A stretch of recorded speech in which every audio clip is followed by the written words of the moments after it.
Butchie! Thank you very much for tuning in. Hit the wee follow buttons if you so choose. Of course, you've nothing to lose. Now, my thanks also to the people who've been engaging with me with the comments on the videos so far. Most of them being nice. Most of them. Not all of them. Most of them. An especially interesting one this week regarding a clip I did about absentee landlord of Lough Neagh, Nicholas Shaftesbury. If you check back, I gave a background as to how wee Nicky came into possession of the lough, and I crowned him Wanker of the Week. Now, whilst I'd known a bit of the history about the Shaftesbury's disgraceful, thankfully unsuccessful attempt to levy a fee on the drinking water extracted from the lough in the 1970s, I didn't know too much about how their supposed ownership had impacted on local fishermen over the decades. I was set right by a man called Oliver. Now, Oliver got in touch with me, and I don't use a second name because I'm not going to use anybody's second name unless they explicitly say I can't do so. But Oliver gave me a wee bit of a background as to the story of the fishing rights in the lough over the decades. Seemingly, the Shaftesbury estate sold the fishing rights to a British fish company who eventually sold it back to a local cooperative in the 1970s.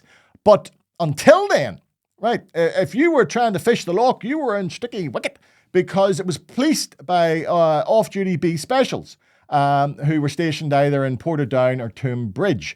And if they caught you fishing, you were going to get slapped. And they quite often took the nets off the fishermen and burned them before destroying their boats.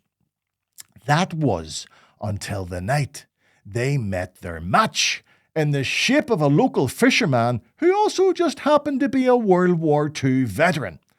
This guy left 4 bee specials tied up, having disarmed them and thrown the revolvers into the lough. I'm still trying to get my head around this, do you understand? How one man could disarm 4 armed men. Liam Neeson, eat your heart about. I have a special set of skills, my arse. This is Rambo, this guy. This guy's Rambo.